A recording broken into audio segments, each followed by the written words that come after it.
creatively or spiritually or intellectually, you are your work, which is, it's very hard to separate the artist from what he does, no matter who it is or what they're doing, because your creativity is so interconnected with your inner being that it reflects you as a person.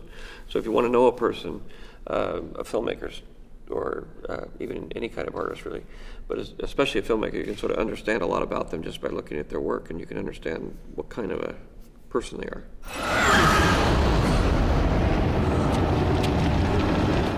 Okay, obviously I have an obsession with big, crazy explosions. In many of my videos, you'll see me throw around the word contrivance a lot. Oftentimes I use it when I want to get across the idea that the plot has been damaged, whether severely or minorly, by poor writing. This isn't the only definition of the term, but for the purposes of what I do in my assessments, this word is meant to illustrate how a writer might have chosen to forego basic cause and effect in order to achieve desired outcome, a thematic payoff, or even just a really cool twist reveal. It could be any number of things. I have always and will continue to maintain the standard that a story necessarily needs a solid plot to function. The ultimate point will always be the thematic message within the narrative, but the only way to properly achieve those themes is to make sure the story is as strong as it can be, with as few holes or contrivances as possible. And many people have taken issue with the way I choose to break down media. They believe that certain aspects of storytelling simply don't matter as long as the intended themes are technically present, and regardless of how well those themes were actually presented. The Last Jedi has sort of become the air example of this in discussions since it released and broke online film discourse for the rest of time, because it's a film riddled with themes supported by an absolutely shattered plot and confused character work. We're not here to talk about that movie just yet, but suffice it to say that it isn't very good, and yet many people will defend it on the basis of what it was trying to say, whereas I elect to not simply heap praise on a film for wanting to be profound. Instead, I believe it should actually earn that by telling a coherent story, and you just can't do that if the plot doesn't make sense. And that's where we come back to things like plot holes and contrivances. Plot holes are strict contradictions within the story. If I tell you in one scene a character's favorite color is blue, and that his favorite color is blue is important to the progression of the story for whatever reason, it would then be a contradiction to come along later and say his favorite color is actually green. I placed a great deal of weight on the fact that it was blue in order to build payoffs within the plot, and those payoffs no longer work now that I've contradicted myself. This is obviously a made-up example, but to give you a real one to latch onto, in The Flash Season 5, the overarching villain is this fuck-ass named Cicada, who has this lightning bolt-shaped dagger that can drain any metahumans within a certain proximity of their powers. So the difficulty with apprehending him is not only that Barry can't get close enough to him without being rendered powerless, but when the dagger is active, it's effectively like kryptonite for them. In the second episode of Season 5, Barry and Iris' daughter from the future, Nora, tells them that in the timeline she comes from, Cicada never gets caught. We never catch him. Supergirl, the Legends, even the League tried, but no one was successful. The theory at the time put forward by Ralph is that no one could match him in a fight because of the dagger, though there is still this funny line here. Not all superheroes are metahumans, though. What about Green Arrow? Yeah, he tried to once, but... Like, really? You're telling me Green Arrow couldn't just, beat up this average guy? It's not like he's some super skilled fighter or anything. But in any case, other superheroes who are much more powerful than Oliver have also tried to apprehend Cicada over the years, including some version of the Justice League, and Supergirl is even mentioned specifically. Supergirl? And then, in a later episode, we find out that there are some pretty major exceptions to this whole no powers rule. His dagger doesn't do shit against Killer Frost because the source of her powers were retconned by the show so that they didn't come from the particle accelerator explosion like we were originally led to believe. And this causes the characters to conclude that the dagger specifically only works against metahumans and no one else. And I know that in many other DC continuities, metahuman is just a sort of catch-all term for anyone with superpowers, but the Arrowverse makes a clear distinction between metahumans and people like, say, Superman. The metahumans are the ones who got their powers via dark matter from the particle accelerator explosion or some other calamity. The show really ends up just having a lot of these. But yeah, those are metahumans, and those are the only people affected by Cicada's dagger, apparently. Which means that it no longer makes sense what Nora said earlier, because even if we were accepting the line about how Green Arrow wasn't able to match Cicada, I simply refuse to believe Superman, Supergirl, or any other member of the Justice League would have had any problem against him. They're leaps and bounds more powerful than Cicada, and the dagger apparently just doesn't work against them because they're not metahumans. And as a result of this contradiction of information, we the audience are now left to wonder,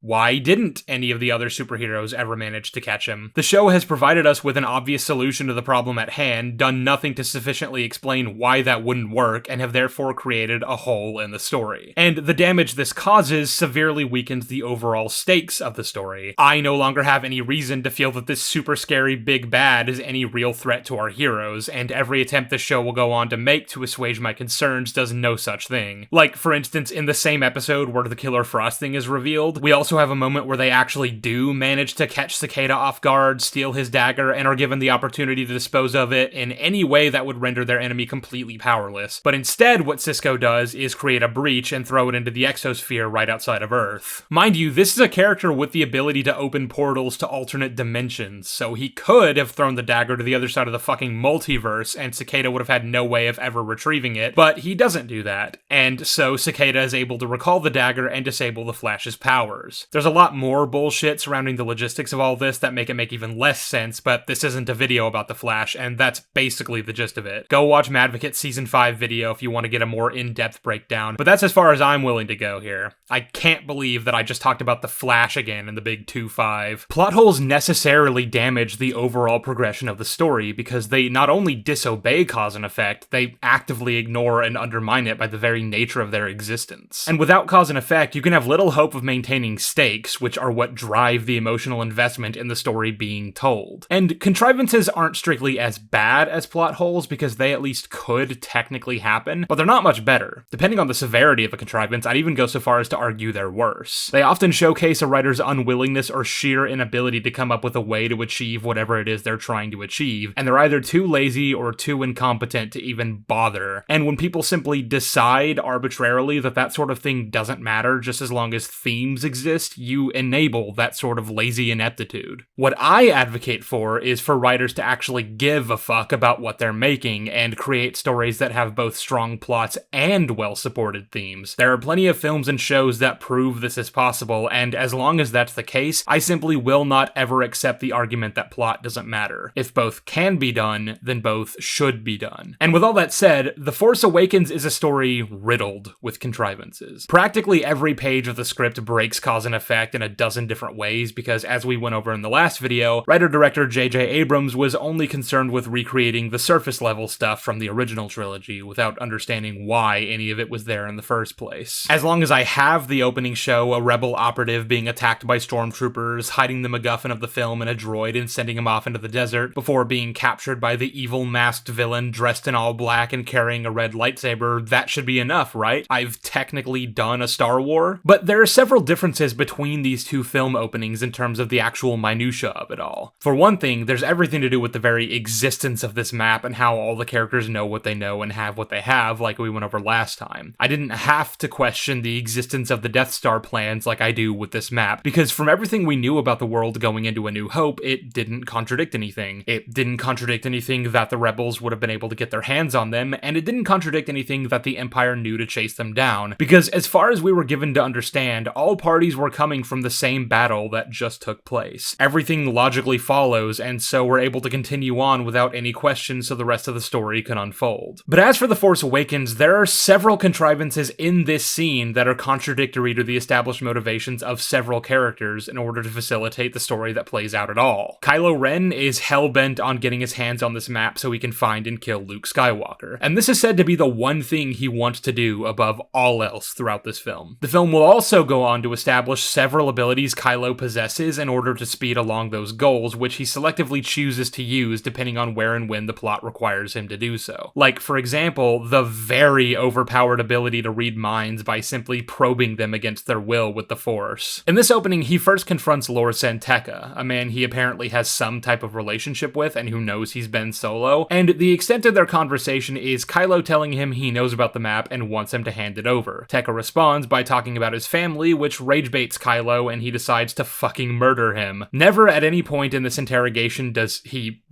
interrogate the man, and then he kills him, along with any valuable information he might have possessed. To which I can then see the argument that he was simply consumed by his anger at the mention of his family, and we've seen at various points in this film that he's prone to lashing out when he's upset. But not only does he seem to maintain a calm composure throughout the scene, even up to right before he decided to kill Tekka. You are so right. Even if we were accepting that, Kylo is immediately presented with the opportunity to try again. Upon watching Kylo murder Tekka, Poe decides to try and kill him, but using yet another arguably overpowered ability, Kylo freezes both the blaster bolt and Poe in place, and Poe is taken prisoner. There's a very brief back and forth between Poe and Kylo. So who talks first? You talk first? I talk first. Before Kylo orders him searched and taken aboard the shuttle to be ferried up to the Star Destroyer. Right before all this, during the battle, Poe realized he wasn't making it out of there because his ship was damaged, so he gave the map to BB-8 and sent him off into the desert to carry it as far away from the First Order as possible. But considering that was like 5 minutes ago, BB-8 surely couldn't have gotten very far, and indeed, we see pretty soon after this that he's still pretty near the camp when the First Order departs. Let's look at this from Kylo's perspective for a second. He knows that the map was here at the time that they came down to ambush the village, and that Poe couldn't have possibly taken it very far since he's still here in the village. That means either he, Tekka, or someone else in this camp hid it somewhere, and that somewhere would have to be close by. Either that, or whoever it was entrusted to would also have to be close by, meaning a simple sweep of the area would be enough to apprehend them, and had Kylo ordered one, BB-8 would have been caught. Why he didn't order one, I really couldn't tell you, but that's blunder number one. It's worth noting, by the way, that any one of these villagers could have also had information regarding the location of the map that Kylo just decides he doesn't need, I guess. Some of them are even seen to have been armed with blasters, which might imply they were loyal to Tekka in some way, and might well have been confided in by the old man, but Kylo decides to just round them all up and have his men execute them. Once again, this is a character who has the ability to extract information from a person's brain, let alone just torturing them through standard methods, but I guess he figured Poe was all he needed, which actually, come to think of it, isn't unlike a choice he makes later on in the movie for the exact same reason. The map. You've seen it. Forget the droid. We have what we need. You know, why bother getting all of what I need when I can just get some of it and hope it's enough? I guess bro's never heard the term better safe than sorry. So that's blunder number 2. Blunder number 3 is that he decided to once again not use his special mind reading power on Poe right then and there, which again would have told him what he needed to know immediately, and BB-8 would have been promptly apprehended. But then it gets even funnier because after he takes him all the way up to the Star Destroyer, he then spends several hours having Poe tortured the normal way before going in to do the job himself. No one has been able to get out of you what you did with the map.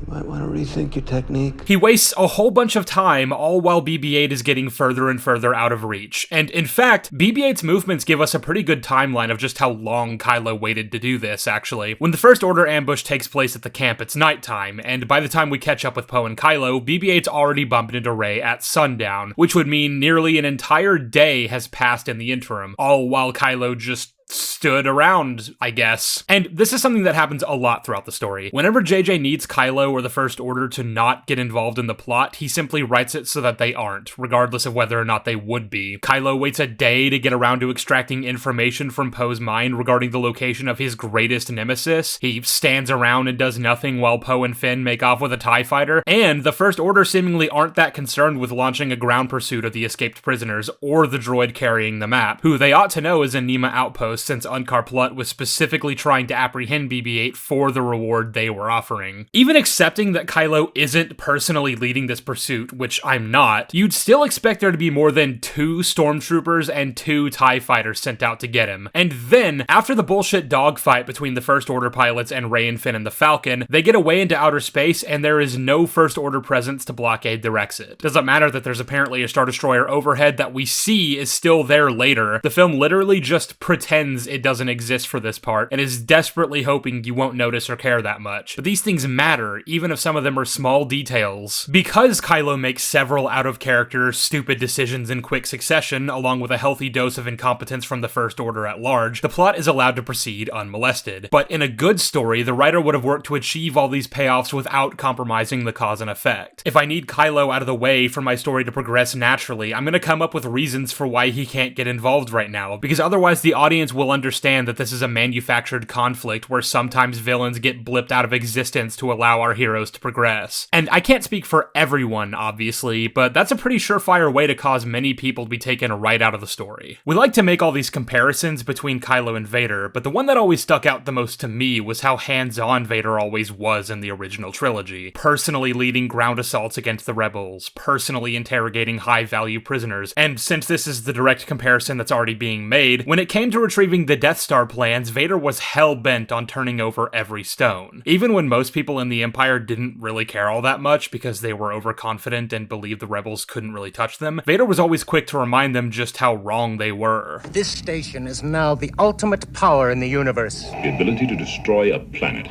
is insignificant next to the power of the Force. Your sad devotion to that ancient religion has not given you clairvoyance enough to find the rebels' hidden fort. I find your lack of faith disturbing. Now, Vader was called back to the Death Star pretty soon after he took Leia prisoner, mainly because Tarkin wanted her aboard with them for further interrogation purposes, but also because Tarkin was absolutely no exception to the arrogant aristocrat thing we just talked about a second ago. Analyze their attack, sir, and there is a danger. Should I have your ship standing by? Evacuate? In our moment of triumph?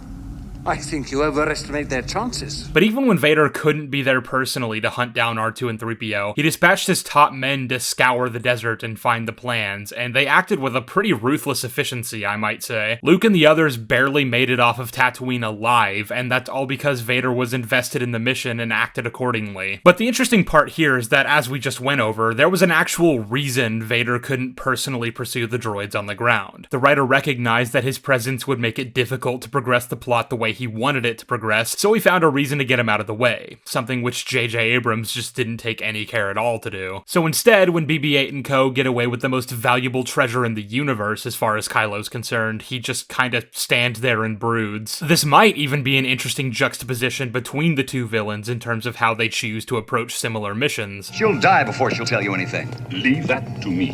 If it's on Jakku, we'll soon have it. I leave that to you. But there doesn't seem to be any character-driven reason for why Kylo isn't as hands-on as Vader was, so it doesn't work. Contrivances like this happen all throughout the movie, as we're gonna get to, but taking us back to Kylo's blunders, you know what's another really valuable piece of information he could extract from Poe right now? The location of the Resistance base. We know the First Order don't know that information yet, because they explicitly find it out later as we went over in Part 1. So I don't know, that seems like a pretty useful thing to get out of him, but I guess Kylo just didn't think of that. Or more like, the writer didn't think of that. So I think it's time we do a little side tangent here and talk about bad world building and how it can damage the story even further. If a bad writer introduces something like a new power without properly considering how that might naturally affect the progression of the narrative he wants to have, you end up with problems like this one. And some people will say it's not a new power, that in fact we see it all over the first 6 movies, but that simply isn't the case. The main idea they're referring to is that certain Force users are able to sense other people's feelings and use that to gauge their intentions or otherwise exploit them by threatening the things they care about. In Return of the Jedi, Vader senses that Luke cares deeply for his friends and is thinking about them during their duel. Your thoughts betray you. Your feelings for them are strong. He then specifically senses that Luke has a sister, and further uses that to goad Luke into attacking him. Especially for sister. You have a twin sister. If you will not turn to the dark side, then perhaps she will. But Vader isn't reading Luke's mind here. If that was something he could do, you'd think he might have used it elsewhere. Like, say, to get the location of the Rebel base out of Leia?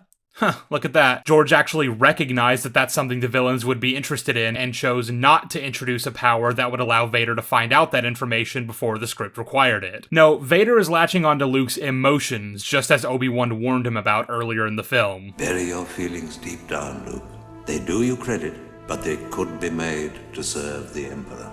Your feelings have now betrayed her too. Vader is sensing Luke's love for his friends and discerning the very specific feelings one could only have for a sister, someone closer than a friend, but not quite a romantic interest. What Kylo does in this film, which has been since carried into the new canon as an ability many Force users have, is not the same thing as what we're shown here with Vader, or anywhere else in the franchise. Force users can't read minds, and the only reason JJ added this power in was Well, that's interesting, isn't it? Because the only time it really affects the plot is later on when he captures Rey, having realized she's seen the map and decided they don't need the droid to figure out where Luke is. That's the only time I can think of where him having this ability might be looked at as a solution to the question about how to progress the plot in the way the writers want. JJ wants BB-8 to make it off of Takodana. He wants the First Order to not get their hands on him. Otherwise, they'd have all they need to find Luke and the movie would be over. And I guess he felt like this was the only way to make that happen. I would heavily disagree, of course, and I think it would have been just as easy to write it so that the First Order were losing against the Resistance, and Kylo decided to make a tactical retreat with Rey in tow as his prisoner. Make it less that Kylo decided BB-8 wasn't needed, and more just that he felt he was out of reach, and that they'd simply have to make do with whatever Rey might know. But as for the interrogation with Poe, it actually would have made way more sense if they just excluded this ability from Kylo's roster. Then we could reasonably say that Kylo felt standard torture methods were necessary to get the information out of him, which would mean taking him up to the Star Destroyer and could potentially take several hours, allowing BB-8 to get as far as he did. This still doesn't fix the problem of Kylo not sending out men to sweep and search the area and find BB-8 immediately, but I'm taking this one step at a time here. And so, with that in mind, we can really only ask why JJ decided to include this. And the only answer I can think of is that he simply felt it would make Kylo more intimidating, and that's a bit sad, isn't it? I mean, say what you will about the guy and how he's characterized. I certainly have and will continue to do so. But the least you can say about Kylo Ren is that he's already got a pretty decent design. He's got the black robes and the mask. He's got the scary voice. There are ways of making him a terrifying figure to behold, just like with Vader, without having to introduce world-breaking concepts. And it really speaks to a lack of confidence if JJ felt otherwise. But also, I kind of thought him not being as intimidating as Vader was, the point. Like, that he's trying to emulate him in all these different ways, but he just can't measure up because they're fundamentally different people who join the dark side for different reasons. I don't know, it just all seems a bit strange is all. In any case, we talked about this already in part 1, but since we're going over Kylo's blunders, I felt it was also worth reminding you guys that both he and Phasma registered that Finn was defective after his failure to comply with orders in the village, abstaining from the massacre because he felt it was wrong. Kylo clocked that something was off about him and retained his specific operating number later when he got told one of their men betrayed them, and that implies that he was at the very least thinking about Finn and his potential defection, but I guess not enough to, do anything about that for some reason. This, of course, only gets funnier when you remember that this was Finn's first battle, which means Kylo took a stormtrooper that he knew wasn't battle-tested on one of the most important missions in history, watched as he clearly was not having a good time about it, and then observed him refuse to go through with direct orders to slaughter innocent people. And yet Finn was still allowed to wander freely around the ship and even get access to their most valuable prisoner in order to set him free. Because of this, they're able to walk right into the hangar without anyone questioning why the fuck the prisoner is being moved through this area and steal a TIE fighter. And here's the next thing that needs to happen so the story can progress. Finn and Poe need to escape out of the hangar, get shot down by the ship's turrets, and crash land on Jakku so Finn can make his way to Nima Outpost and bump into Rey. And you're not going to believe this, but there are several contrivances that facilitate this. The biggest is, of course, that they both survived this crash at all. I don't think the writers really appreciate just how great a fall this is. They fell from space with absolutely nothing to stop the speed of their descent, so they're not making it out of this one, I'm sorry. And for some reason, Poe was thrown from the crash and didn't wake up until way after Finn. More on that in a bit. So they get separated and Finn believes Poe dead. Thankfully, Kylo wasn't smart enough to send anyone out to search the crash site and its surrounding area, so Finn is able to move through the desert unmolested. And he just so happens to have landed in relatively close proximity to civilization on this massive planet that appears to be mostly desert. I guess the best you can do there is assume Poe was aiming in that general direction when heading back toward the planet, since he knew BB-8 would be around there somewhere, but they lost control and started hurtling toward it. So I don't imagine Poe was able to do very much about where they landed, best pilot in the Resistance or no. I can fly anything.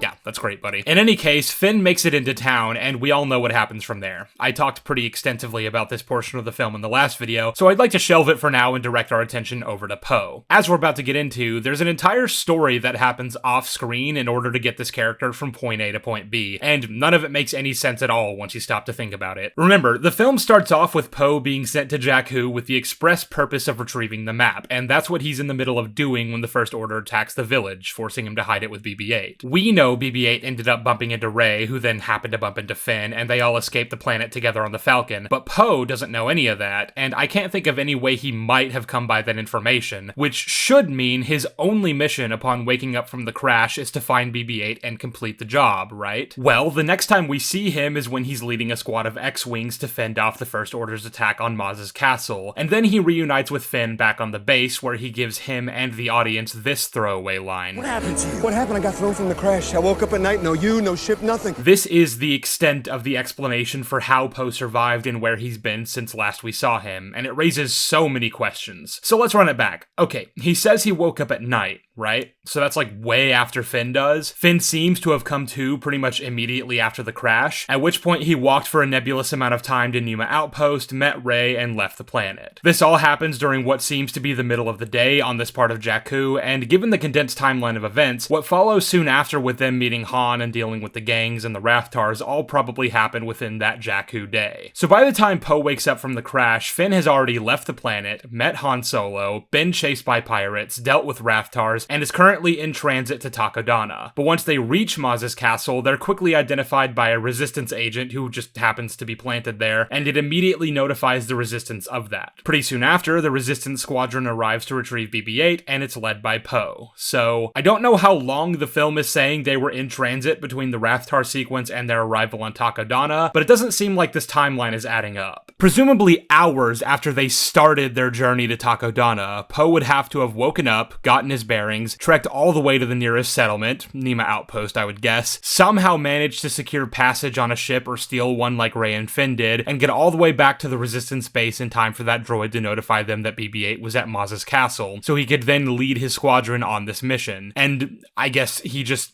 abandon his search for BB-8? How does he know the droid made it off-world? The only way I can see that happening is if he asks someone about it at the outpost and they told him about the stormtrooper chase, but I'm not sure I believe Poe would ask around about BB-8, given how sensitive the information he's carrying is. But even if he did, all that means as far as he's concerned is that the droid flew away with 2 TIE fighters in hot pursuit. That doesn't tell him whether or not BB-8 actually made it off the planet, so you'd think he'd still be there searching. I guess it's technically possible that Leia sent a team to pick Poe up from Jakku, but even if that's the case, they wouldn't have left Jakku without BB-8 for the same reason, so the absolute best I can do for this film is put the events in this order. The Resistance spy on Takodana spotted BB-8 and alerted HQ, Leia got the message and, I guess, relayed it to Poe and whoever else was with him on Jakku, if anyone, and they're the team we see flying in to save our heroes at Maz's castle, having come directly from Jakku. But again, that timeline doesn't track because Poe's movements would have been several hours behind Finn's, and as I said a second ago, that's an entire storyline that I've just had to conjure up to make sense of any of this, because none of that is in the film. I did also consider that pesky Star Destroyer looming overhead like we talked about a bit ago, but based on what the film shows us, it seems Kylo and Hux just decided to depart from Jakku after it was reported that the heroes got away, rather than,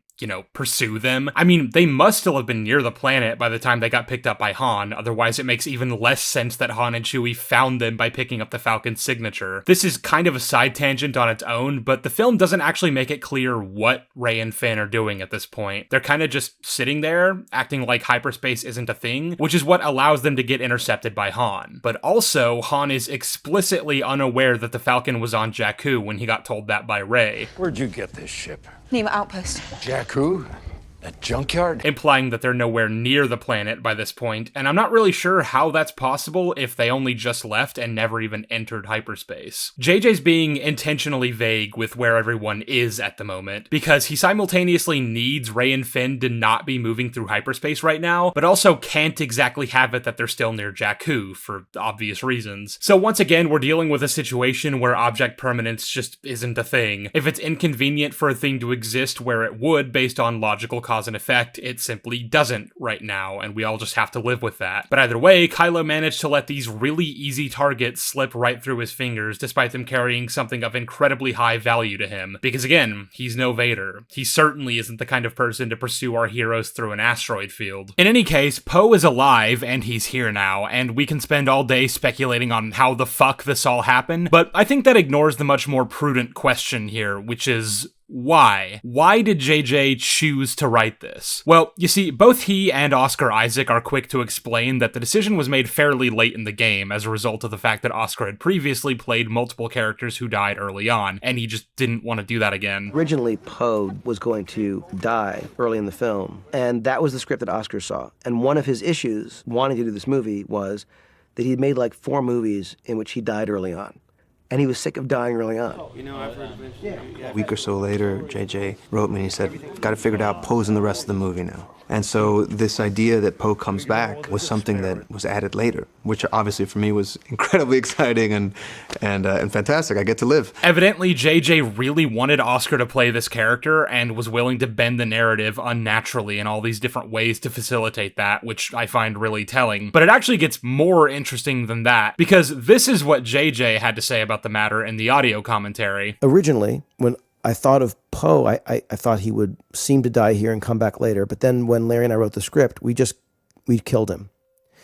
And when I showed the script to Oscar Isaac, who I really wanted to be in the movie, he said he really wanted to do it, but he died in like 4 other movies in the first act. And is there any way he could live? And it was Michelle Rejwan, a co-producer of the movie, who said, Poe used to live. You could have Poe live again.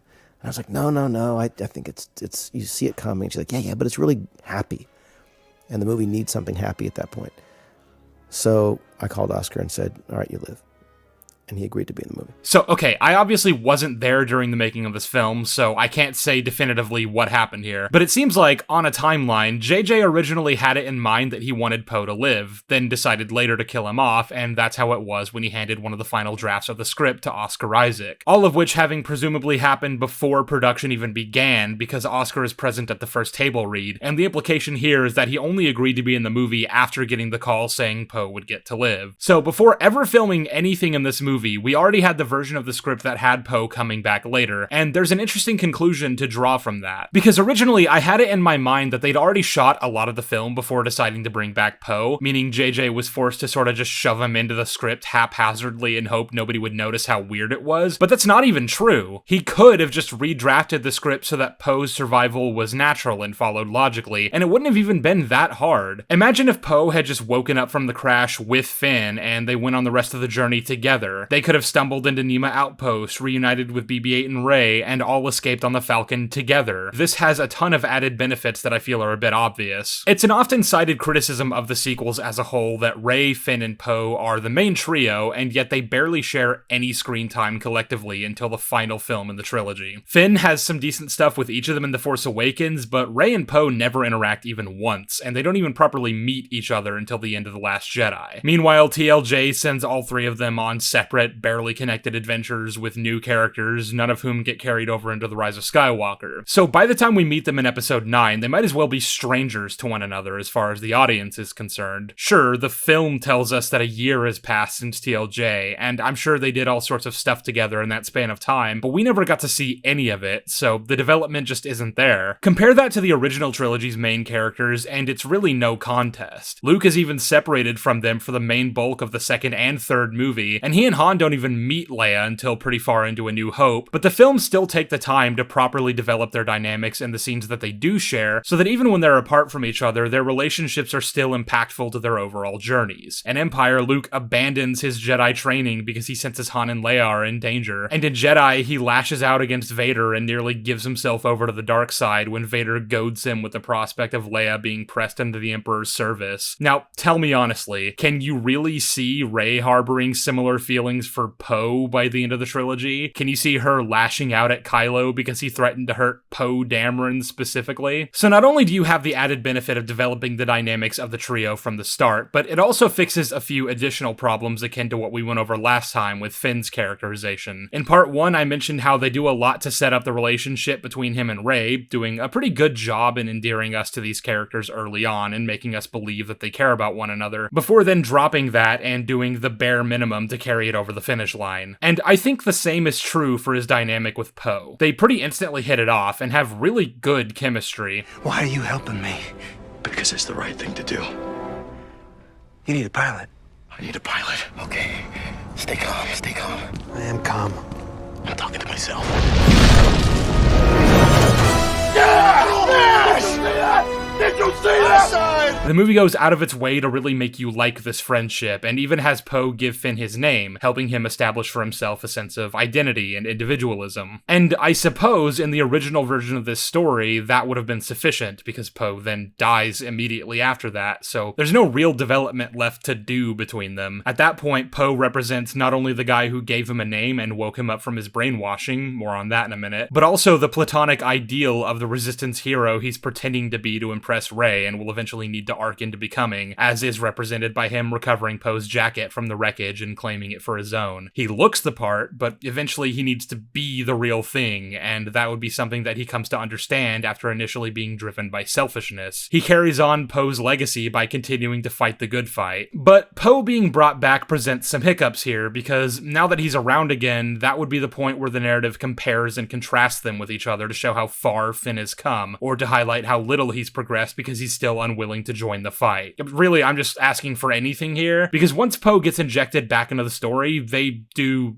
nothing with him and Finn. They reunite back on the base and have one single scene together, which I'll admit is a little cute, but in the same way that the reunion between Finn and Rey on Starkiller Base is nice. There's enough here to make you feel good, but no deeper substance to be drawn from it. You completed my mission, Finn.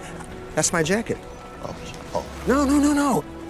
Keep it suits you. And for the rest of the movie, these two do not have a single scene together. They break apart to go off on their respective journeys, only for Finn to enter a coma. So even during the big heroes reunion at the end of the film, Finn basically isn't even present. In fact, Poe really isn't present for that either, despite the fact that we technically see him here in this wide shot as Rey is flying away to go find Luke. But he apparently doesn't have any perspective on his friend, the guy who rescued him from the clutches of the First Order, having been seriously injured and might never wake up again. Because for the rest of the movie, after when he was supposed to be killed off, he's essentially an afterthought. Nothing he does is something that specifically had to be done by him. Effectively, he's just a placeholder character. Him showing up to rescue our heroes on Takodana is something that's not unique to Poe as a character. Yes, he's the best pilot in the Resistance, but that's not a trait, that's a tidbit. I'm not saying it's not important for any potential development you might choose to give him, any more than Jaime Lannister being a really good swordsman isn't an aspect of his character that speaks to his growth after he loses his hand. But his exceptional flying skills had very little bearing on the Battle of Takodana, or the final battle to destroy Starkiller Base. Poe is the one who lands the kill shot, but that could have just as easily been accomplished by any other character, and the only reason it was Poe was because JJ had already brought him back. What I'm getting at here is that the way JJ went about incorporating Poe back into this story was extremely lazy. He could have rewritten it in the same ways that I suggested by having Poe be with Rey and Finn for their entire journey. He wouldn't have had to even reshoot anything to facilitate that, and all it would have taken was one more redraft of the script, but he didn't want to do that. It's way easier to just sloppily retcon his death in a way that makes no sense and open the door to major contrivances, and then relegate him to a side character for the rest of the movie, despite how important he was at the start. And part of me can't help but wonder if it's because JJ recognized that if you're gonna rework it the way I've suggested, you kinda can't ignore the fact that Poe killed Finn's friend. I already spent a lot of time going over the Finn Stormtrooper stuff in the last video. I don't really feel like repeating all that here, but there's kind of a huge elephant in the room when it comes to the relationship between Finn and Poe that sort of has to be addressed if Poe survives the Jakku crash, and it never is. I mentioned it briefly earlier, but the Stormtrooper whose death jolts Finn out of his conditioning was killed by a shot from Poe, and this is something even JJ recognized as significant when making the film. One of them was the shot earlier when Poe fires and hits the Stormtrooper that goes down, who marks Finn. That was an idea that came in reshoots to have Poe be responsible for the death that causes Finn's breakdown. Poe is continually characterized as a sort of fun-loving, quippy flyboy who isn't exactly going to mourn for the Stormtroopers who he views as the opposition to peace and justice. Indeed, in those clips I played in the last video where Finn was uncharacteristically cheering on the Stormtroopers' deaths, Poe was the one firing the shots. We've already talked about how none of this makes any sense for Finn, but I take no issue with that for Poe, because he doesn't have the same perspective as Finn when it comes to the victimization of Stormtroopers. All he knows is that they're the bad guys, and he doesn't care if he has to mow down every last one of them to end this war. TLJ would go on to try to develop these characteristics and send him on an arc where he learns patience and maturity, and that's handled very poorly, but it's not an arc I take any intrinsic issue with. I've always said that the natural progression of his development should be him understanding the deeper nuances of the situation, and while it's absurd to ask him not to kill Stormtroopers who are actively threatening his life and freedom, he doesn't have to be so gung-ho about it. And so, of course, that's where Finn comes in, because because on the opposite end of the spectrum, this is where you'd have to develop Poe's reasoning for what he does. Why does he choose to fight in this war? Does he have a personal stake in the matter? A strong sense of justice? Does he just enjoy the action? You'd have to build this dynamic and have them address the fact that Poe killed someone Finn deeply cared about, while also forcing Finn to reconcile with the fact that he's already grown to care about Poe, has already begun developing that bond. Finn represents a foil to Poe's trigger-happy ways, but Poe forces Finn to acknowledge the pragmatics of needing to fight the First Order, even at the expense of some stormtroopers. If you want to introduce the idea that these are real people and that they're victims, the film ought to have something to say about that. But as we went over last time, JJ doesn't want to say anything, and he might have realized it would have been a lot harder to incorporate Poe into the story more naturally without having to do that. Because what about when Finn lies to Rey about being a Resistance hero? You'd think if Poe was there to witness that, he'd have quite a lot to say about it one way or another, and it would change some things about how this lie plays out narratively. And I could see them going about this in a couple different ways. Either Poe is caught off guard by the lie and initially wants to speak up against it before deciding better of it because they want Rey to trust both of them, and as far as he's concerned, Finn's not really a stormtrooper, right? This would be a Cope perspective that later gets challenged when he inevitably has that discussion with Finn. Or you could even have it be that Poe was the one who came up with the lie because he has enough emotional maturity already to recognize that this is obviously something Finn would be ashamed of and maybe want to protect him from having to deal with that. But just as we went over last time about how Rey should have had more of a reaction to the eventual revelation of the truth, the same is the case for Poe in that everything surrounding this lie should generate the inevitable conflict between him and Finn and their perspectives on the war and the people being forced to fight in it. But again, JJ isn't interested in doing that, so what we got is what we get.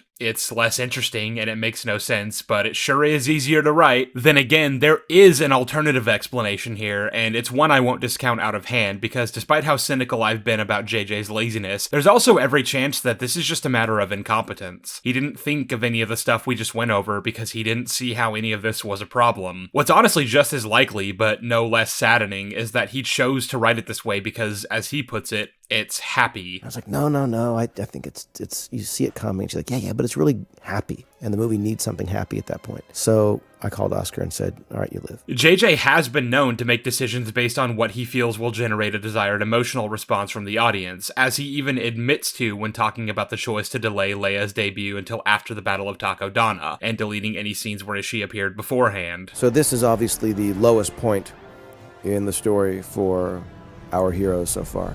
So in this moment of despair, the story needed some uplift, and we felt it was the perfect place to reintroduce some dear friends. Now, the deleted scenes in question don't really do that much to provide the much-needed development of the New Republic and Leia's relationship with it, so their removal really isn't that much of a loss. All it does is make it so that we have no idea who this girl is when we see her on Hosni and about to blow up, but honestly, I can't say, having watched this 30-second scene of her talking to Leia, I have any clearer understanding of her character. But that all being said, I'm of the firm belief that this is information that needed to be established, and better scenes should have been written to take their place. Scenes that JJ would have unfortunately deleted, however, because we really needed to wait for her to show up after the characters just suffered a big loss, because that'll make the audience feel better, right? So in that same vein, I'm willing to believe JJ when he says Poe's return was written in this way simply because he wanted to provide the audience with some levity, and that just plain sucks, man. There are many people who like to argue that the emotional response we have to art is all that's really necessary when it comes to how your story is presented, and it's an extension of that earlier point about how the logical progression of the plot doesn't really matter. All that matters is that themes were attempted. If you ever criticize a poorly written scene that made even one person laugh or cry or whatever else was the intention, then you're just a big meanie head doing CinemaSin style criticism. Of course, I already went over my stance on all that, and I won't go into it again, but suffice it to say, I don't think this is a good argument. You can generate an emotional response in a scene without sacrificing the integrity of the plot, so let's stop with these false dichotomies, please. All this mindset does is enable people like JJ to be lazy in their work, and the art suffers as a result. And I know it's going to be a case-by-case thing, but this is the kind of thing that causes a lot of people to scratch their heads and go, wait, what? Instead of being able to feel that emotional reaction the writer wanted, the one you're telling them they were supposed to have. There are other ways to generate levity if that's what JJ wants to do here, is all I'm saying. We haven't even discussed too much of the movie's plot yet, and already I believe I've showcased that it's built upon a mountain of contrivances. This example with Poe is just one of many where JJ JJ will flippantly erode the logical progression of his story if he feels it gets in the way of whatever payoff he's going for. And it's the same with the stuff I went over with Kylo. He needs Kylo to act in ways that are antithetical to his goals, because if he doesn't, then the story doesn't progress the way JJ wants it to. And he's either not talented enough or simply not willing to work around these issues to get what he wants. Circling back to where we were in the story, though, Finn makes it into town, and there's a really weird sequence of events that happen here that I just want to point out real quick. So, it's as Finn is trying to drink from a massive trough of water that Rey gets attacked by Unkar Plutt's thugs, which catches his attention and sends him running to her aid. He then stops because he realizes she doesn't need his help and is handling these guys just fine, which, yeah,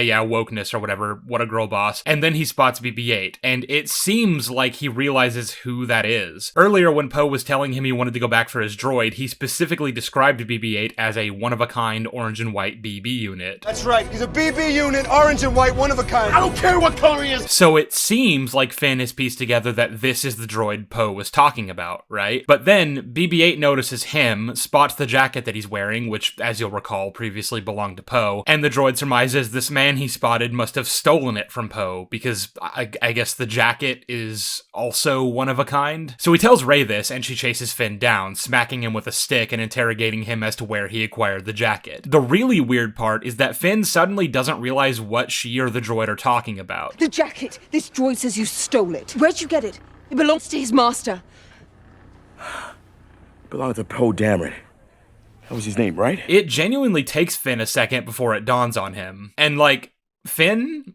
Are you okay, buddy? Did you hit your head on the way down earlier? You already recognized the droid. That's why you were standing there staring at him for BB-8 to notice you. Why did it take you so long to piece together something you already knew? You guys are gonna call this hyper nitpicking, but it's just a weird way of presenting this scene. Like, okay, I feel like the decision making here was you wanted to have this chase happen because it's funny, but that could have just as easily been accomplished without making Finn look like a dumbass. Have BB-8 spot him, have Rey chase him, and have Finn try to explain himself, only for him to kind of stumble over himself because there's a mad lady chasing him with a stick, and he knows not to fuck with her because she just beat the shit out of two guys. This is ultimately not that big a deal in the grand scheme of the story, but it was something I felt like pointing out. Anyway, this is when they get spotted by the only two stormtroopers the First Order bothered to send out, and I've already talked about this whole sequence in the previous video. Should have been killed by the TIE Fighter blast, good character work otherwise. Oh my god, it's the Falcon. In part 1, I talked very briefly about the fact that Rey is an extremely skilled pilot as one of the many reasons to support the conclusion that she's overpowered and overly capable, but I didn't really linger on that point too much for the sake of time and pacing. I would, however, like to circle back to that now and discuss the absolute fucking nonsense that this dogfight is before we move on to the next section, though. So just to make sure we're on the same page here, the claim being made is that the piloting skills Rey displays are incongruent with what we're told her experience is based on this brief line. I've flown some ships, but I've never left the planet! In the last video, I questioned exactly what she meant by that, considering what we're given to understand about her upbringing and her relationship to other characters living on Jakku, namely Unkar Plutt, since he's the only one we're actually shown to interact with her in any way aside from his minions. He was apparently some sort of father figure to her, given that he took her in as a child after her parents abandoned her, but given the nature of their relationship is mainly a transactional one, and he clearly has no qualms about sending thugs to attack her when she denies him something he wants, I don't exactly think he's winning any Father of the Year awards. My conclusion was that theirs is clearly not a loving or personal relationship, so it's a bit strange that he would have ever let her fly any of the ships he owned, but even accepting that he did, having flown ships before but never having left the planet isn't nearly enough to justify the feats she pulls during this sequence. The Millennium Falcon is an asymmetrical bulk freighter that requires two people to pilot it properly, something which Rey even points out at several points in this film. Are the shields up? Not so easy without a co-pilot! And you could use a co-pilot?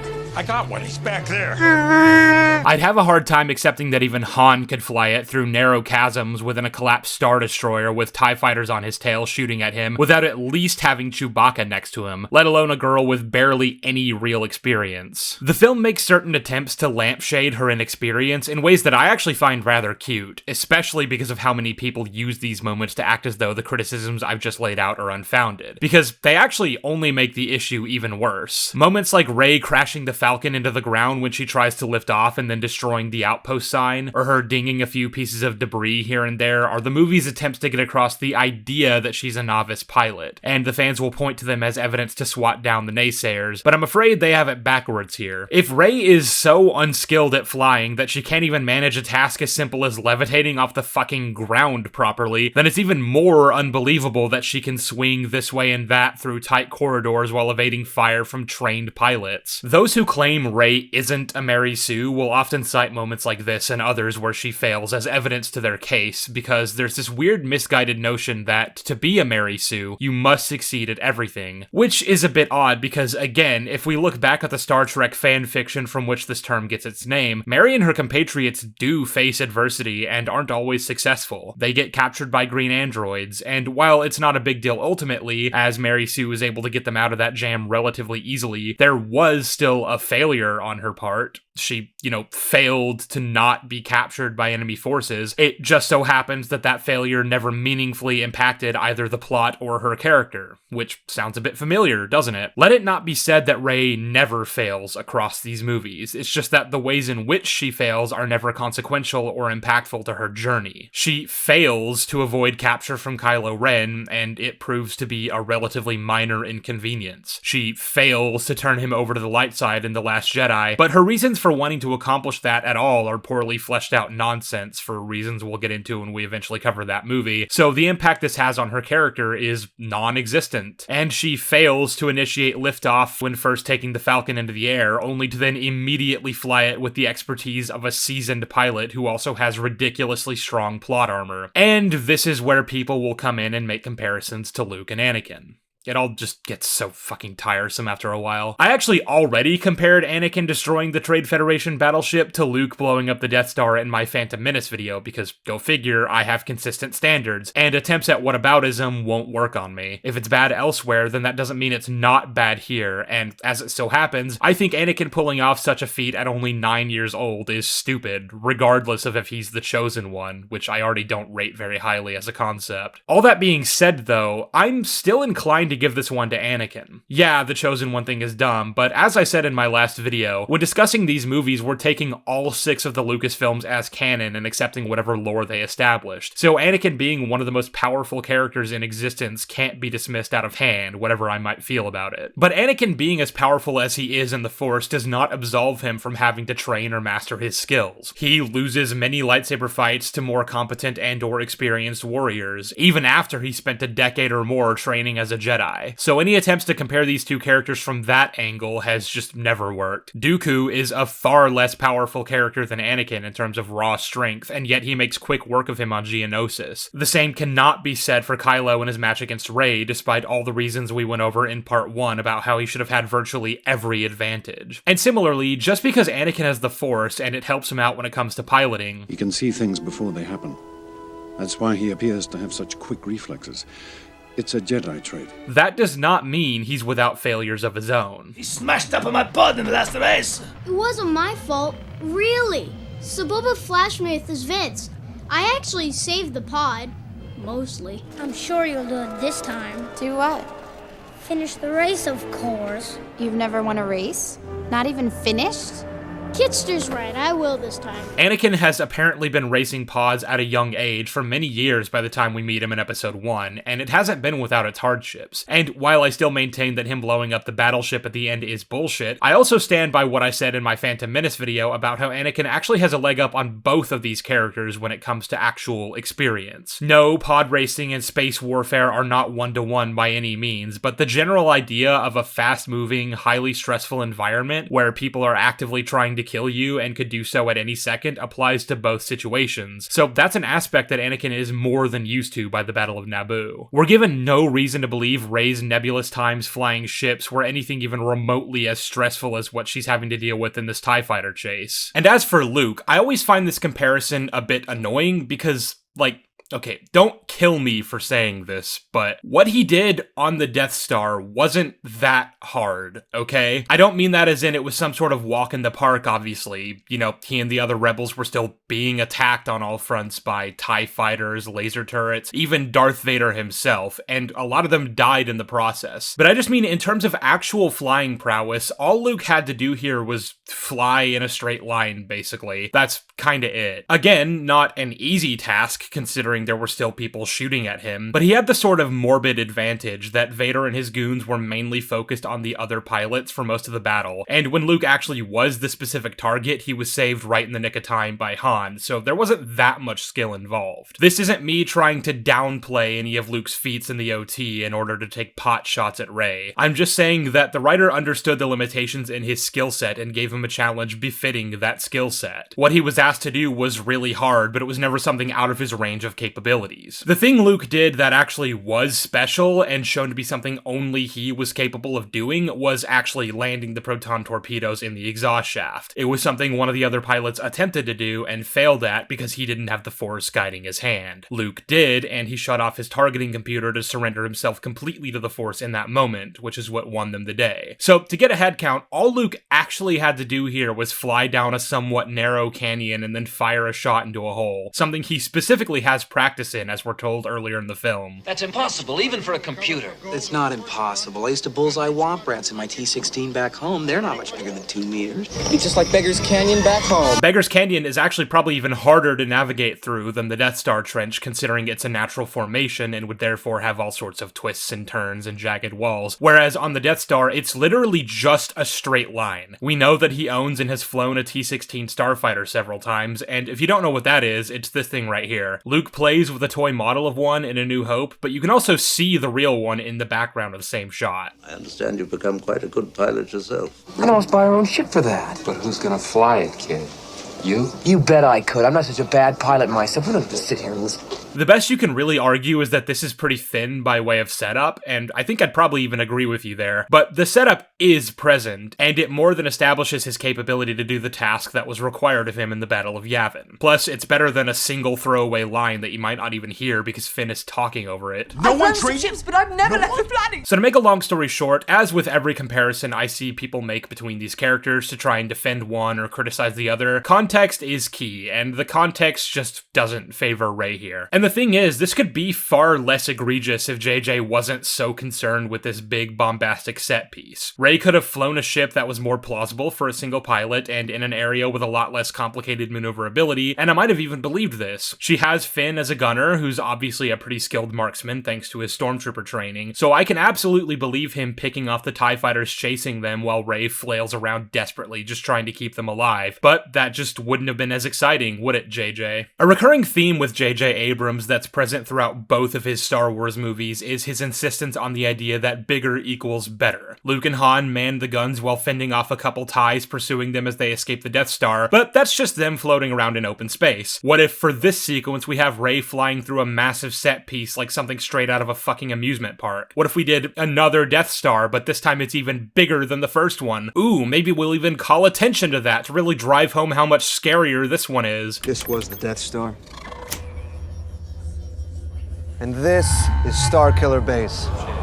So it's big. Oh, and what if that Death Star is capable of blowing up 5 planets at a time instead of 1? Isn't that so much cooler? And the end result of this is 1,000 Star Destroyers pulled out of the ether to serve as the Undead Emperor's personal war fleet, each equipped with laser cannons that can blow up entire planets, so essentially just 1,000 Death Stars, because isn't that cool? But that's a discussion for another day from a different film. So to reel us back to The Force Awakens, Starkiller Base is a concept that just doesn't work on any level. It completely fucks with the world building, it doesn't make any logistical sense, and it was created for the sole purpose of one-upping something that was sort of meant to be the ultimate endpoint in and of itself. The Death Star was supposed to be Imperial tyranny at the apex of its absurdly vast power, and its destruction was therefore meant to be representative of the first major blow that would eventually lead to their downfall. So similarly to how the First Order exists solely to retread the same ground already covered significantly better in stories past, Starkiller Base is here to thematically represent the same thing its predecessor did in a film that came out almost 40 years earlier. And JJ thinks he's upping the ante when what he's really doing is just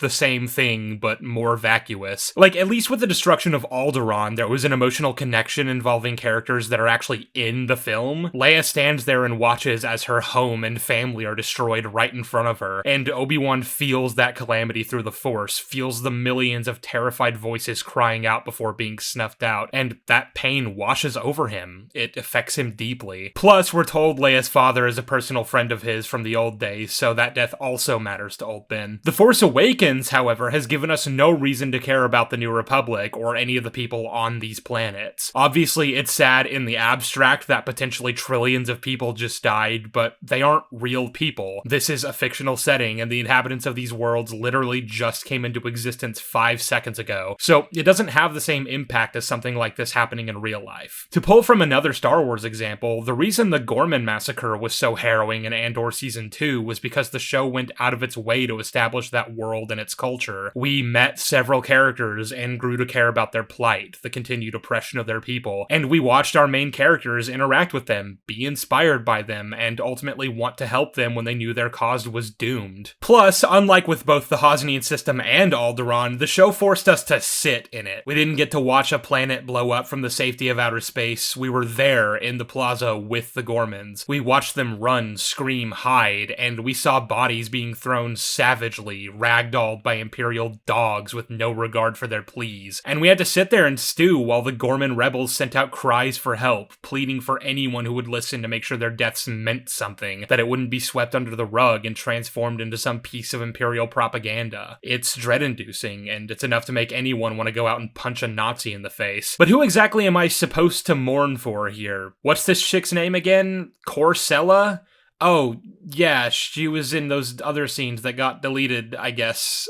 Real sad to see her go. And it's not like we can even latch on to the abstract fear of a galaxy being plunged into instability without a standing government, because that implies that there was stability to begin with, that the Republic had some sort of control over the rest of the galaxy, and that peace and prosperity were at hand. But that just doesn't seem to have been the case. From everything this movie goes out of its way to hammer home, the Republic was filled with politicians and bureaucrats who, at best, are ineffectual morons with no regard for the obvious threat rising in the outer reaches, and at worst were corrupt, complacent, and actively allowed the First Order to do all the things that they managed to get away with under the Republic's nose, like, say, stealing hundreds of thousands of children from various Republic worlds and training them up to be a slave army. Now, before we talk about how this stupid fucking thing works logistically, I need to make one thing clear, otherwise I'm gonna get a million comments strawmanning the point that I'd just rather do without, thank you very much. Obviously, Starkiller Base isn't realistic, but that isn't what's being criticized here. You see, the common non-argument people like to use to defend bad world building is, you're just getting mad that it's not realistic, it's just a movie, and that has literally never been my position. I have always advocated for internal consistency, which means you're allowed to tell me whatever you want and I'll accept whatever you give me, but establish something that contradicts that in any way or that fundamentally destroys the world building of your universe, and we have a problem. Like, I'm not gonna get mad about a guy with spider powers swinging around the city and catching heavy objects with his hands. He's Spider-Man. He does whatever a spider can. But if you then have Spider-Man get thrown into the fucking sun and inexplicably survive that, then sorry, the defense of it's just a movie is no longer acceptable. That wouldn't be bad because it's unrealistic, but because it doesn't make any fucking sense based on what the character's been established to be able to survive previously. And with all that in mind, when it comes to Star Wars, these movies have always had scientific inaccuracies, and that's not really disputable. From little things like sound in space or lack of concepts like time dilation, to big stuff like faster than light speed. What does that even mean? There is no such thing as faster than light speed. But we make concessions for that sort of thing, and as long as the story remains consistent, that's all fine and good. And that's why it gets annoying when later movies treat hyperspace as instant teleportation when that's never what it was. Because in previous films, the fact that it took time to get from point A to point B had an impact on the progression of the story. If Luke, Ben, Han, and the gang just jumped from Tatooine to Alderaan instantly, then they would have been blown up along with the rest of the planet. Fire in space was a big topic of conversation last year when The Acolyte came out and had a scene where there was just a normal-looking fire sitting on a ship's hull in the vacuum of space, and the defense was, fire has always been in space, see? Which actually is not unrealistic, like people like to claim. That's scientifically accurate, and almost every instance of fire in space depicted in this film series is actually pretty spot on in terms of how it would behave. behave in a vacuum. I'm a big dum-dum who doesn't really know how to explain it, but suffice it to say, fire erupting in a pressurized explosion like this is how that would work. What's not realistic, and what's inconsistent with those depictions, is essentially just a campfire sitting on the outside of a spacecraft as though oxygen is moving through it, because believe it or not, there is no oxygen in space. And no, the defense that it was also depicted that way in one shot of the Phantom Menace is not a valid defense, because again, that's a whataboutism. That is also an example of an inconsistency with the way things are shown to function in this world, and is therefore a flaw. Go figure, it's not a good movie. All that is to say, accuracy to the real world is generally encouraged, depending on what you're going for, but it's not necessary as long as internal consistency is maintained. And in the case of Starkiller Base, not only does it break internal consistency, it does so in a way that massively strains incredulity and fucks with everything. It takes the defense of it's just a movie and tries to use that as a shield against any and all criticism. The Force Awakens is not a science lesson. Starkiller Base is a planet with a massive chasm drilled into it so that the First Order could somehow build a giant base inside of it and some sort of laser cannon that shoots massive bursts of energy into space, which are then able to traverse halfway across the galaxy in an instant in order to blow up an entire system of planets with a single shot. And the way in which this weapon gains its power is by sucking the energy of the sun into the core, and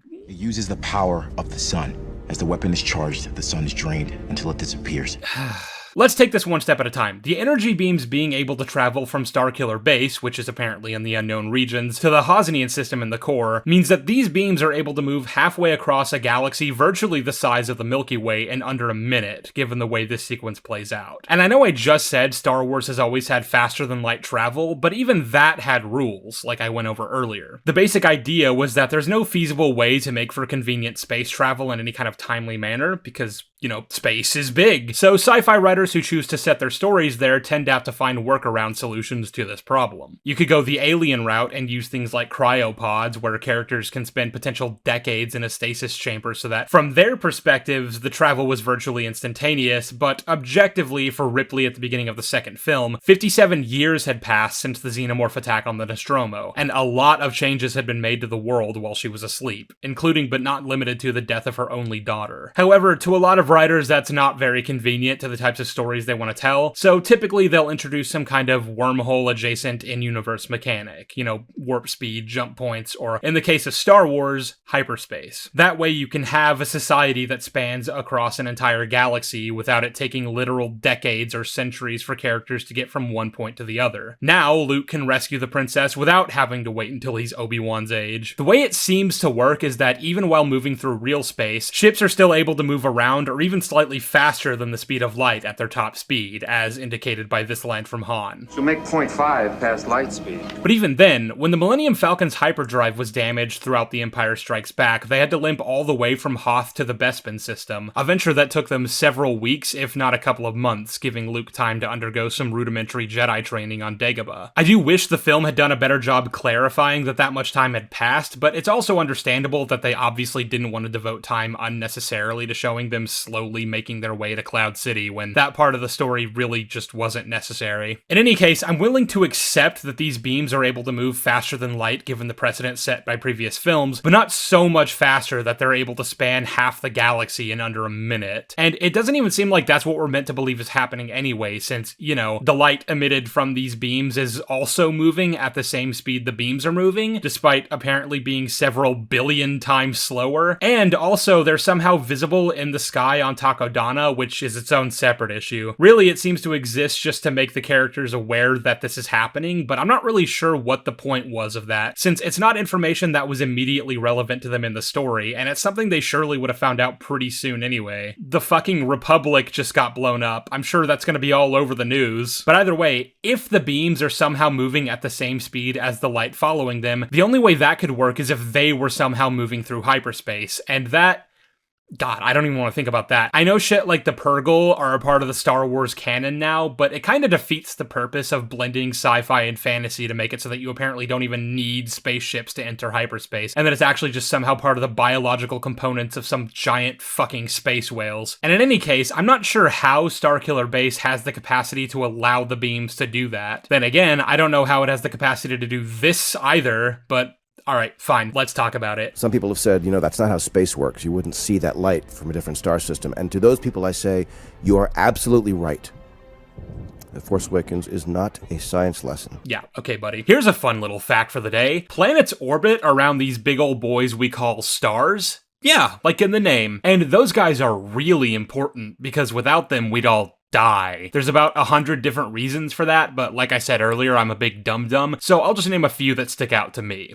Without the sun, we'd all fucking freeze because space is really cold, and we here on Earth exist in a pretty unique zone that allows us to sustain life without being too hot or too cold. Our politicians, billionaires, and world leaders seem to be doing everything in their power to correct the former, but that's not relevant to our discussion here today. Suffice it to say though, without the sun, we'd all be dead within about 8 minutes, and the only way that wouldn't occur would be if the sun fully regenerated within that span of time, as it seems to apparently be able to do somehow. I mean, it's either that or the planet also moves through hyperspace in order to position itself next to a different sun, but how would that even work? Like, let's game this out. In order for any of that to make sense, the planet would have to have some kind of shielding that protects the inhabitants of the surface from being instantly fucking destroyed when moving through hyperspace. And we are shown that they do have shields, but we're also explicitly told that they're inconstant, and in fact, you're apparently able to slip through them by entering the planet at light speed. Their shields have a fractional refresh rate, keeps anything traveling slower than light speed from getting through. That's how Han, Chewie, and Finn get into the base, as fucking ridiculous as that is all on its own. So with that in mind, those shields wouldn't protect the base while traveling through hyperspace, nor does it make sense that the planet could even enter it without its mass heavily disrupting the dimensional plane and causing them to get pulled out by a gravity well, something Han warned Luke about in A New Hope. Without precise calculations, we'd fly right through a star, bounce too close to a supernova, and then it'd end your trip real quick, wouldn't it? Plus, a pretty major piece of this plot rests on the idea that Starkiller Base is stationary, because the Resistance only know where to find it based on intel given to them by Finn, seeing as he was stationed there before being recruited into Kylo's entourage. If the base was forced to move around every time they drained a sun, his intel would be outdated by the time he gives it to Leia, her scouts never would have found the base, and subsequently, the First Order never would have tracked those scouts back to Dakar. So without Finn being able to provide accurate information to the Resistance, the mission to rescue Rey never goes ahead, the attack to blow up the station can't happen, and there is no ticking time bomb threat of the First Order being able to blow up the Resistance. Essentially, the entire final act of this film rests on Starkiller Base staying in the same place, meaning we basically have to accept the theory that the sun they're draining energy from is the same sun, and it can just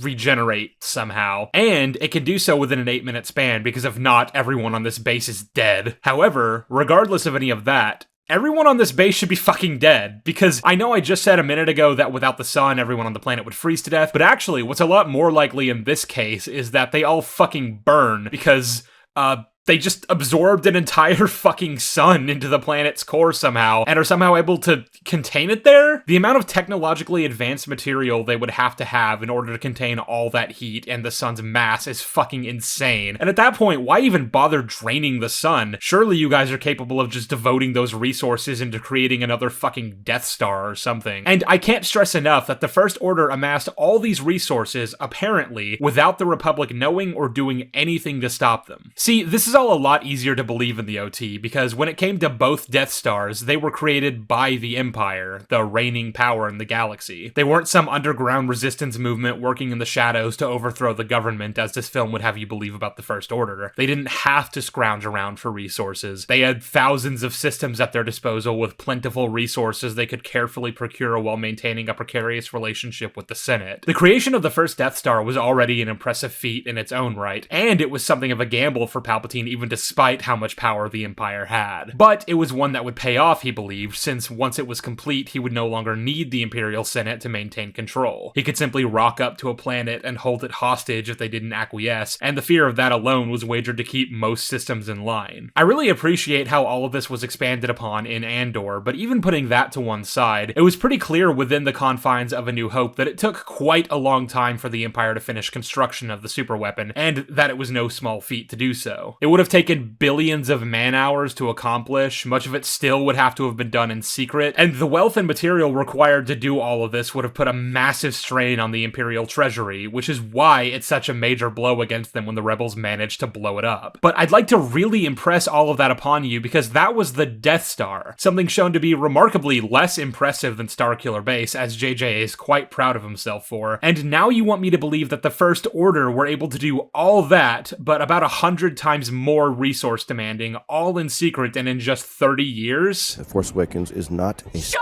up! Shut up! Shut up! Shut up! Shut up! Shut up! It really is funny just how much all of these issues I've raised don't apply to the Death Star. It's a space station, not a planet, so it could reasonably have been equipped with the necessary technology to move around through hyperspace without that straining incredulity, which means we also get rid of the issue of the laser beam traveling impossibly fast. Instead, the Death Star is able to pop out right in front of whatever target it wants and blast it to hell. And I have my issues with the second Death Star, both narratively and because of the reasons we just outlined about how difficult it was to put the first one together, but that's a lot more believable than Starkiller Base will ever be. And while we're on the subject of resources, I'd like to shift focus now and talk about the New Republic and its relationship to the Resistance. There are some points I made offhand in part 1 that I'd like to expand upon here, chief among them being, where the fuck is the New Republic military? If you're trying to tell me that the Republic either didn't know or care about the rising First Order, and that's why Leia had to splinter off and form her own resistance movement that only secretly received support from some of the more sympathetic members of the Senate, then I don't really believe you, but we've already gone over that. So, accepting that premise as is, that doesn't actually change the fact that the Republic should have an official military presence, right? Well, if they do, it's never shown in any of the films, and as I pointed out last time, there's a throwaway line from C-3PO that implies there was one, but it went the way of the dodo after the destruction of the Hosnian system. So whatever forces the Republic might have had before they were destroyed couldn't really have been more than some local planetary militias and not a centralized military. And my question is,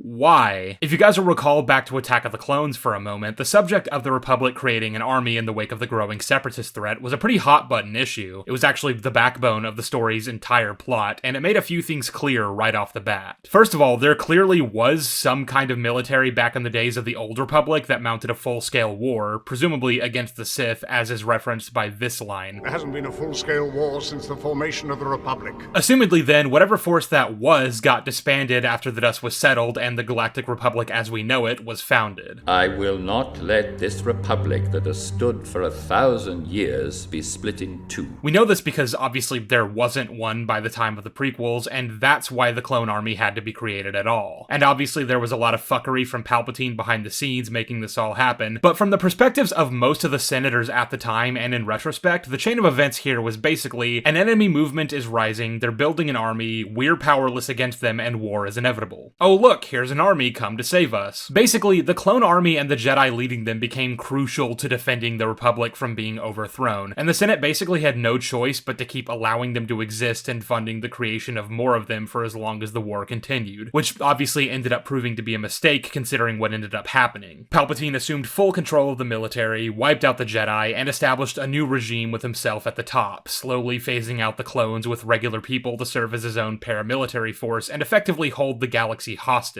There's a lot more to it than just that, but that's the simplified version, and the ultimate conclusion it brings us to is this. Some would argue that this is all proof that allowing the existence of a Republic military will inevitably lead to another empire, and that that's how the New Republic Senate would view the situation, including characters like Mon Mothma, Leia, or any other interested parties who would have a stake in the direction of the New World Order. Therefore, it's apparently in character for them to decide they can just do without one, and I disagree strongly. I think Mothma and Leia are smart enough to realize the only reason the Empire was brought down was thanks to a consortium of people banding together to overthrow their oppressors, and that it's obviously not intrinsically a bad thing to employ military force to do that. That's what the rebellion was. The problem with the clones was that they were fully controlled by one man who exercised his own executive authority, granted to him by the Senate, to consolidate all the power for himself and use that to press the galaxy into an era of terrible darkness. And the only reason that was allowed to happen at all was because the Republic didn't already have a military, and were therefore desperate for anyone to save them from Count Dooku. You'd think the lesson there would be the Republic can never allow itself to be in that position again, so they should militarize. They should enlist regular people from various different Republic worlds, and the very concept of a clone army should be made illegal, galaxy-wide. Perhaps Leader Snoke should consider using a clone army. This line right here is interesting in and of itself because it implies the existence of current cloning facilities the First Order could have used instead of kidnapping children. Surely not Kamino for the reasons we just went over, but possibly some sort of under-the-table, less trustable faction of cloners who might produce an imperfect product, but they'll do so for much cheaper and with better discretion. That could have been interesting, I suppose, though I genuinely don't know which I'd consider to be more believable in terms of how the First Order got their army. And in any case, that's beside the point, and I realize I'm rambling a bit, so let's rein it back in. My ultimate point here is this. I don't think it's within character for any of the heroes in the Rebel Alliance to allow the New Republic to have such meager defenses as they did, and I think the conclusion a lot of the newer Disney stuff has come to about why someone like Mothma would choose to demilitarize is stupid, frankly. It's a childish and simplistic understanding of the situation that I don't believe someone like Mothma would have, nor do I believe that about Leia, Han, or even Luke when it comes right down to it. And I think the only reason it was written like this in The Force Awakens is because JJ just couldn't be bothered to figure out a way to naturally dispose of them to make way for this Empire versus Rebellion rehash, which is a shame. This story had potential to be so much more, but instead it's just the original trilogy redone, but without any of the finesse. Another thing that's just generally weird about the world building in all three of these movies is how vague it all is. We've talked a lot about things like the nebulous resources of each respective faction and how the film depicts the First Order one way while insisting it's the other, but even just more basic things like where anything is on a map is kind of hard to nail down. Like, okay, throughout this assessment, I've continually referred to the First Order as a threat that exists mainly in the Outer Rim. I mean, that's what makes the most sense, right? Since traditionally the galactic capital is going to be positioned in or around the core, where all the most prominent trade routes naturally intersect, it only makes sense that it would be effectively the center of galactic society, both figuratively and literally, so any underground factions trying to operate in secret are going to want to stick to the outer reaches, correct? Well, when the gang heads into Maz's castle and Finn gives his little speech about wanting to run away, Maz tells him about a couple of pirates who can take him to the Outer Rim? You see those two? They'll trade work for transportation to the Outer Rim. There, you can disappear. I was told you can get me to the Outer Rim. But that's a bit of a weird line, isn't it? I mean, sure, technically speaking, the Outer Rim is a pretty big place. You know, it's the outer rim of the galaxy, so it quite literally surrounds it and is easily the largest region of space. And it's highly doubtful that the First Order has a large enough presence to occupy all of that space. So, fine, whatever. Maybe Maz is just talking about a different section of the galaxy than wherever the First Order has set up their base of operations. It's a bit weird that neither she nor Finn would say anything more specific than just the Outer Rim, but, you know, that's just the movie not trying to overcomplicate things, I guess. What a nitpick. Except, not really, because this goes back to the point I made in the last video about how Han took Rey and Finn to Maz rather than trying to bring them straight to the Hosnian system, believing the First Order would eventually pick the Falcon up on their scanners and they'd be put in danger again. And I noted that that was weird considering you'd assume the safest possible place to be if you're someone running away from the First Order is the very heart of the Republic capital, right? Well, I guess not actually, which Finn apparently knows, but as we went into last time, he uncharacteristically chose to keep that little tidbit to himself, so neither Han nor Maz knows about it. In any case, the implication being given here is that neither of them consider the Republic a viable option, and given how quickly and easily it was wiped out after the destruction of one single solar system, all indications point to the idea that there quite literally just isn't a Republic presence anywhere else in the galaxy. Effectively, the First Order are able to operate in any part of space they want, I guess, and apparently they have operations within more established trading routes. So really, the safest place you could go if you want to escape them is actually the Outer Rim, curiously enough, and as little sense as that actually makes. And sort of the larger point I'm trying to build to with this is that because it's so vague, it's impossible to really nail down the stakes in the same way that we could from the original films, where it's assumed that everywhere is dangerous because we know the Empire's grasp is ever-reaching. I'll even compare this to the prequels, because admittedly those movies aren't much better about establishing the logistical side of the Clone Wars. We never get any good looks at maps and charts that we can properly understand, and most of the dialogue we're given is also fairly vague. Seleucamai has fallen,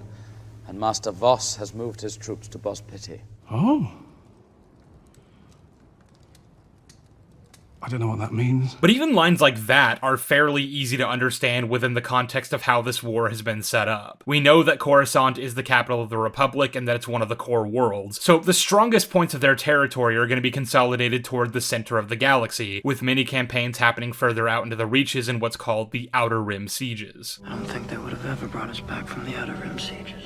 You missed the report on the Outer Rim sieges. The film is also consistent with where the Separatists are said to have their strongest footholds, which is why Palpatine and Grievous mainly stick to Outer Rim worlds like Utapau and Mustafar to hide the Separatist leaders. I am sending you to the Mustafar system in the Outer Rim. The entire Outer Rim campaign we just talked about is mainly painted as the Republic's efforts to beat the Separatists back to the edge of the galaxy and effectively corner their territories, so they have nowhere else to fall back to. And that's why Grievous chose to launch an all-or-nothing attack on the Coruscant and kidnap the Chancellor. The Phantom Menace also handles this really well, and in fact the entire plot is centered around this very idea. Despite technically being a member world of the Republic, Naboo is small and fairly out of the way, existing further out toward the edge of the galaxy, and is even said to be near Tatooine. If there's a bright center to the universe, you're on the planet that it's farthest from. Tatooine has long been established to be far away from anything going on in the world, far from the prominence it's treated to have nowadays by Disney Star Wars, and the fact that Naboo is so close to it makes it the perfect planet for the Trade Federation to seize for a trade blockade, to throw their weight around in protest of the Republic's taxation. The single common denominator in all these examples is that geography is extremely important in the first 6 films. Padme and Anakin were near enough to Geonosis because it's right next to Tatooine, so they were able to get their way ahead of Republic forces. Bespin is one system away from Hoth, so Han and gang were able to realistically fly there without a hyperdrive engine, etc. These are fundamental building blocks that make up the foundation of the world building, and if you can't even get that right, how can I expect you to handle the rest well? And of course, we've just spent the better part of an hour discussing all the ways in which The Force Awakens doesn't, so there you go. J.J. Abrams and other writers like him don't tend to be concerned with details, and many people think that's fine. As we went over earlier, it's considered pedantic and somehow wrong to focus on those things, lest we miss the forest for the trees. But to steal an example from myself in a past video, you're gonna regret not taking a closer look at those individual trees when one of them catches fire and burns the entire forest down. And similarly, if you're a writer who can't even manage the little things, it's a pretty safe bet you're gonna perform just as badly when it comes to writing characters, theme, and all that other junk that supposedly really matters. Sometimes a story really is killed via death by 1,000 cuts. And so, here we are, 10 years later, taking a look back at a film that may have seemed strong upon first viewing for many people, but if you take even a little bit to actually think about what just happened, it all falls apart pretty quickly. It's a story with a lot of charm, deceptively quick pacing and editing, and some genuinely endearing characters. They may not have had very substantive or consistent arcs, and basically all the legacy characters are assassinated one way or another, but at least the performances are great, and there's a fun energy to the whole thing. Many people review movies based on vibes, and the reason I don't like to incorporate that into my reviews is for this very reason. I love The Force Awakens. I said as much at the beginning of part 1, and I meant that, but it doesn't change the fact that it's poorly written, as I feel I've more than proven at this juncture. But seeing as this is a retrospective, it wouldn't be fully complete without exploring the legacy this film left. Since December 2015, Star Wars has had something of a rebirth, with new fans coming in and old fans finding new ways in which to express their passions. But also, this was when the start of the decay really began to set in. It's far from the only factor that caused the state this franchise is in now, but it really can't be understated just how much damage was done in just 3 paragraphs floating through space. Going forward, the world building post Return of the Jedi was completely and irreparably fucked, which is what makes it so weird that they decided to create an entire mini-universe within that era of time and start trying to actually connect it to the larger world. In my Clone Wars video, I decried the general sentiment a lot of people tend to have for that show about how it fixed the prequels, because not only is it not as good as most people think it is, and it did a lot to damage the world and characters in its own way, but also because that's just not fundamentally something I believe a show can do. I think films should stand on their own, and even if something else comes along later and fills in every plot hole, every contrivance, makes it all make sense, that wouldn't actually fix the films themselves, just the canon surrounding them. But regardless of my thoughts there, that's what people say the Clone Wars Wars did for those movies, and I've seen many advocate for the same treatment to be done for the sequels. This sort of ignores the fact that we already got an animated show set during and around The Force Awakens and The Last Jedi, and there are plenty of books and comics that also expand on the time between episodes 8 and 9. But I take an even more fundamental issue here. Where I don't believe the films themselves can be fixed, I'm at least willing to accept the idea that the prequel era has a lot going for it and can be meaningfully expanded upon in supplementary material. I think a better written show dealing with the time period between Attack of the Clones and Revenge of the Sith could do a lot with the characters and their dynamics, explore the larger context of the Clone Wars, delve into the logistical side of it, the whole nine. Something I said numerous times in those videos and will continue to say is that those are movies with a lot of great ideas that just aren't executed very well. But the ideas are there, and that's why I think they'll always fundamentally be better written than the sequels, because I just don't think that's possible to do with episodes 7, 8, and 9. I think they do such a thorough and complete job dismantling the foundations and ruining whatever good they had set up for their characters, that trying to expand on any of that is only going to present the overall canon with more problems. And many of the shows that have come out in the last few years have tried to do exactly that, and have only made it worse. They've sacrificed their own integrity as isolated stories with the potential to be better so they could throw in their lot with a broken mess, and it's all for nothing because the stuff they introduced doesn't make any fucking sense. The Mandalorian came along and tried to soft launch the idea of force healing by having Baby Yoda do it in an episode that came out right before The Rise of Skywalker, but all that ended up doing was creating more problems than there would have been if it was just in Tross, because at least with that, we could headcanon that it's an ability she learned from the ancient Jedi texts and is therefore information that somehow didn't exist for the Jedi by the time of the prequels. I'm not even saying that makes much sense, but it's at least some kind of explanation for why none of the prequel Jedi are able to use it to save the people they care about from dying when they absolutely should be able to. But it's even worse in The Mandalorian because Grogu never had access to the ancient texts and could only have ever learned that from his time training in the Jedi Temple during the prequel era. Either that or, I don't know, he's a fucking baby and maybe we're saying it's just something Force sensitives can innately do, but that's even worse. So much for Anakin's entire motivation in Revenge of the Sith being wanting to save Padme from dying in childbirth. I guess he was sick the day they taught that one in Jedi school. Season 3 has it so Gideon's entire plot throughout the show and the entire reason he's been after Baby Yoda this whole time is because he wants to use his blood to create Force-sensitive clones of himself. The show is taking a hard stance on the idea that you need a sufficient midichlorian count to be Force-sensitive, and Gideon is trying to make that function for cloning technology, which links back to Palpatine in Episode 9. But then Ahsoka, a show that came out the same year and is made by the same people set within the same Mandoverse, goes ahead and establishes that actually anyone can be Force-sensitive if they just try hard enough. So much for that whole midichlorian nonsense. What were you thinking, George? These are obviously not very well written shows, so maybe you could say it's unfair to say it's definitively impossible to make the sequels work in canon just because a bunch of attempts have been made unsuccessfully by writers who don't know what they're doing. But like I said earlier, because The Force Awakens was written this way, and because it got the reception it did, shows like The Mandalorian and Ahsoka were made possible. Because The Last Jedi gets sole blame by most fans for torpedoing this franchise, while The Force Awakens is mostly looked at as an inoffensive nothing burger at worst, or actually pretty good at best, the writers of these shows realize they can get away with their slop as long as they have cool moments and characters. Oh my god, look guys, that's a Mandalorian! He's got a full suit of Beskar armor, he's got a bunch of cool gadgets and guns and gizmos, and oh look, there he is, hanging out with Boba Fett and Ahsoka, and a bunch of other characters from that show you really love. Oh, look at that! It's Luke Skywalker, he's swinging around his lightsaber, chopping up battle droids like his father before him. Look at him go. Oh,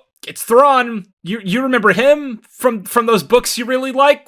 Well, there he is. Cad Bane's in this one, guys, and he fights Boba Fett, and there's a Rancor, and Hayden Christensen Anakin is here. He's got a red lightsaber. He's got yellow Sith eyes. Isn't that scary? Look, he turned into Darth Vader. We even brought back the Praetorian Guards. That's how fucking desperate we are. C-3PO and R2-D2 showed up, and I clapped. Look, guys, Obi-Wan and Darth Vader are fighting. Why don't you guys like this? Darth Plagueis. Don't forget about Order 66. We're doing Order 66 again over and over and over. If we make a Darth Maul show, will you guys finally love us again? Too. Why does nobody want to watch our shows anymore? The Force Awakens is a movie carried entirely by hype moments and aura, and it got praised for doing that. So it only makes sense that all the stuff following in its footsteps would try to do the same thing, and that's how you end up with shit like this. I mean, you want to talk about this movie doing everything in its power to remind you of episode 4? How about when Mando went to Tatooine in the first season, and the episode spent several minutes just straight up recreating shots from A New Hope? I mean, God, can you be any more shameless? And that's TFA's legacy. It's a film that'll basically only ever be remembered for being a fun, inoffensive cash grab trying desperately to remind you of the stuff that made you care about this world in the first place, and it's what allowed Star Wars to become what it's become. And I hate to say it, but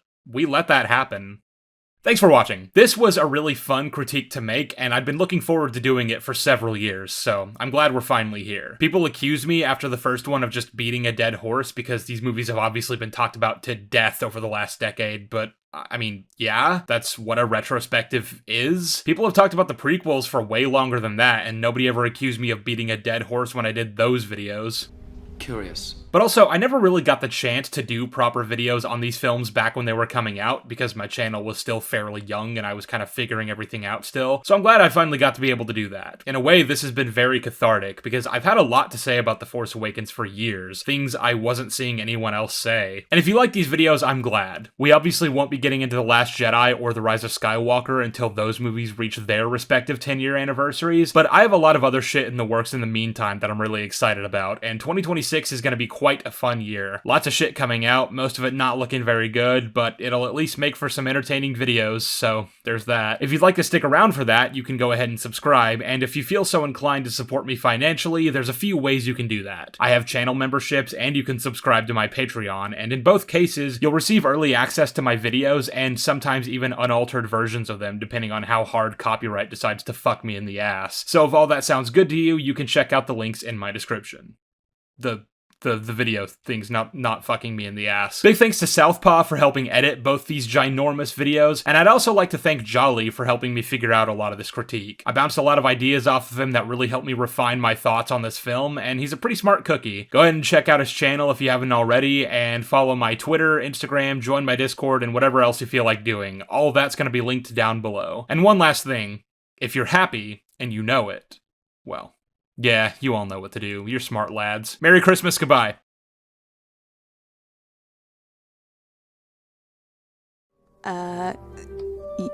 Okay.